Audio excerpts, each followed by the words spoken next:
नमस्कार. जूनचा पहिला आठवडा चालू आहे आणि आजच्या व्हिडिओमध्ये आपण एक 2-3 गोष्टी ज्या एकमेकाशी रिलेटेड असतात त्या तुम्हाला मी सांगण्याचा प्रयत्न करणार आहे. जमिनीवरती ज्यावेळेला पालापाचोळा तसाच ठेवतो त्यावेळेला पाऊस पडतो किती महत्त्वाचं काम करतो. वाफसा जमिनीला जो येतो तो काय असतो. हा शब्द पूर्वी खूप वापरला जायचा, आता सुद्धा वापरला जात असेल कदाचित. मी परत एकदा तो रिवाईज करणार आहे. सागाच्या झाडांचा हा पालापाचोळा हे सगळे आम्ही इथेच ठेवतो आणि इथेच कुजवतो. हा पावसासाठी जमीन आणि पाऊस ह्याच्यामध्ये एक बॅरियर तयार करतो आणि त्याच्यामुळे ही जी जमीन आहे ही सगळी तिथेच राहते, प्रिझर्व होऊन राहते. अतिशय भुसभुशीत जमीन आहे आणि ओली तर ती नक्कीच झाली आहे. इथे गांडुळांनी थोडं त्याची ॲक्टिव्हिटी सुरू केली, तर ती ॲक्टिव्हिटीसुद्धा डिस्टर्ब झालेली नाही आहे. या बेअर जमिनीवरती जर का पाऊस पडला असता तर ही सगळी जमीन धुपून गेली असती. पालापाचोळा जो आहे हा आपल्या जमिनीसाठी अमृतासारखं काम करतो. वाफसा ज्यावेळेला जमिनीला येतो त्यावेळेला कोणतंही बियाणं लावण्याची योग्य ती जमीन असते.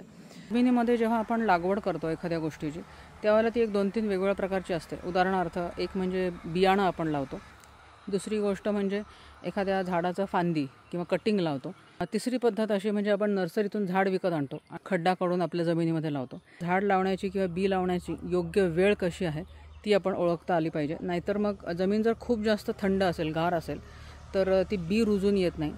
जगल्यासारखं ते वाटतं कारण पावसाळा हा जीवन देणाराच ऋतू आहे, पण ते तसं ऑक्टोबरच्या हीटमध्ये नंतर त्याला दणका बसतो आणि ते झाड दगावण्याची शक्यता असते. की वाफसा म्हणजे काय असतं. जमिनीमध्ये जर का आपण असा हात घातला असा तर ही खालपर्यंत ही जमीन ओली आहे. हे असं थोडीशी माती घेऊन त्याचा असा गोळा तयार करायचा आणि हा गोळा जर का आपण उंचावरनं खाली टाकला तर तो फुटला पाहिजे.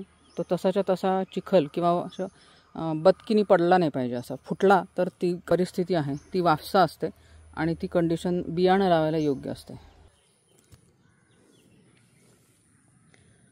हा गोळा फुटलेला आहे, हा बघा. हा गोळा असा फुटला पाहिजे म्हणजे ही जमीन आता योग्य आहे बी लावण्यासाठी.